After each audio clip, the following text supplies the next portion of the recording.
This is Common Sense. I'm William Ferguson.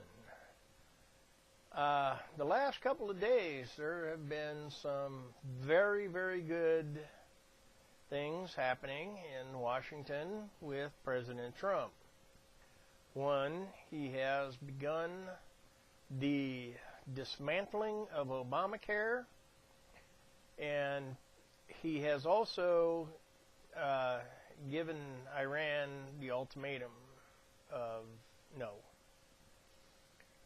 Actually, he won't recertify the treaty, the Iran deal with them, unless Congress can come up with something in 60 days. He said, forget it. I'm just going to scratch it. Now, on the health care thing, from what I understand is he's kicking that back to Congress and saying, look, I've taken the first step. Now, there are going to be some details that are going to have to be ironed out on this, and we're going to have to figure it out. Because President Trump does want the American people to have affordable health care insurance. I don't know why he wouldn't. He's the president. This morning he signed off, or last night, but I learned about it this morning, that he was signing off on the subsidy going to these insurance companies. He said, no more. We're not going to be doing that. The people of the United States are going to pay a small premium, not a large premium, in order to have affordable health insurance, which makes sense to me in that if you have more people paying into an insurance company for health insurance, even if it's a smaller amount, you still have a buildup of money in that insurance company to take care of the insured and the uninsured. I feel as though there should be a clause written into that policy that says there will be a certain percentage of the insurer's money put into an account to help offset the cost of the uninsured when they need help. I would do it that way. Rand Paul, he seemed to have been on board with that. In fact, I think he helped write it, what President Trump signed yesterday. Now, President Trump also made mention at a speech that he was going to do something about the Iran deal because it was no deal. Basically, what it was is Obama said, here, we'll give you stuff. Just go ahead, we'll give you stuff. And there were billions of dollars just given. He just said, here, have billions of dollars. And President Trump said, no, we're not going to give you money because you encourage and you hide terror groups in your country. So no, you're not going to get anything from the United States. And if you don't like it, that's too bad. Now, he also kicked that over to Congress and said, look, come up with something or I will scratch it. And that'll be it. That'll be that. No more deal. No more. And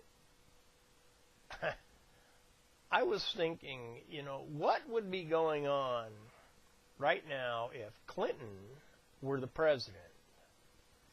And, it's one of those things that it's God, only God knows what would be going on. We humans have no idea. It could be an absolute fiasco. We don't know. She could be trying to push world government. We don't know. But President Trump will have nothing of that. Nothing of a world government. Now, I'm sure that there's people out there saying, oh, President Trump wants to play the world bully and tell other countries what to do. No.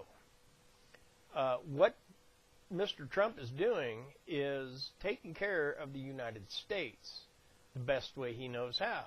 He's a businessman. So, through his business experience, he is going to do what he feels necessary to protect this country. And part of that is to scratch the Iran deal, in my opinion. And in doing so, that says, okay, war is now back on the table. And it's not so that we can say, oh, we're going to push you around because we are the strongest country in the world. No, that's not what the idea is. The idea is that if you don't want to have conflict, more conflict in your country, then let's get together with the rest of the world and start playing well with others. The same as he's doing with North Korea's Kim Jong-un. And it really wouldn't surprise me to find out that Kim Jong-un and the leader of Iran, the Ayatollah, were colluding. I mean, everybody else is colluding. Why not? So, with President Trump doing what he did, I applaud him. He's actually showing some guts, some nerve, some backbone, faith. He's showing faith in God, that God will protect this country as long as we, the people of this country, will follow God's laws. Now, we don't necessarily have to follow God's laws, but we did vote in Donald Trump to be the president. So we do need to follow President Trump. And, you know, those of you that just insist on making it harder on Mr. Trump, would you please stop it? I mean, it's doing nothing but making you look like 3-year-old children in a grocery store and your mom won't give you the candy. It's just ridiculous. It really is. And I've heard too many liberals say, Trump's just trying to destroy the country. He's trying to kill off the people that can't afford insurance. The Affordable Health Care Act, that was an attempt to kill off people. People couldn't afford it. The costs of that were doubling in some states. And Obama was saying, oh, you'll save money. No, you won't. The cost in every state, I believe, went up on health care. It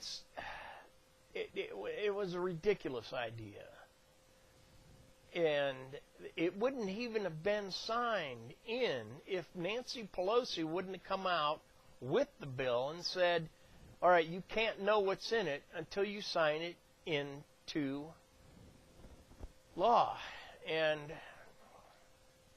it went downhill from there. And that actually paved the way for President Trump to say, no, if he signed it in that way, I can sign it out that way because it was done illegally. That was constitutionally illegal. You can't do it like that. So, President Trump, I salute you. You are doing an outstanding job for this country. You are standing up for what we believe in as Americans. And you are bringing us back to the forefront of the country with the greatest power on the face of this earth. And I thank you for that. And I hope that the people paying attention to what's going on in this country are saying, hey, look, you know, we don't want to mess with the United States. Their military is building up. They have far more nuclear capability than anybody else on the face of the earth, and they have a president that's got the guts to push the button. So, I would like to thank you for watching, and please pray for the leadership of this country, of your state, your county, and your city. Please pray for those who have been affected by natural disaster and lunatics with firearms. And please pray for the family that was released from Pakistan. They flew to London today, and where they're going to end up, I don't know. But that's a thank you to God, because God did that. God released that family. So, thank you for watching.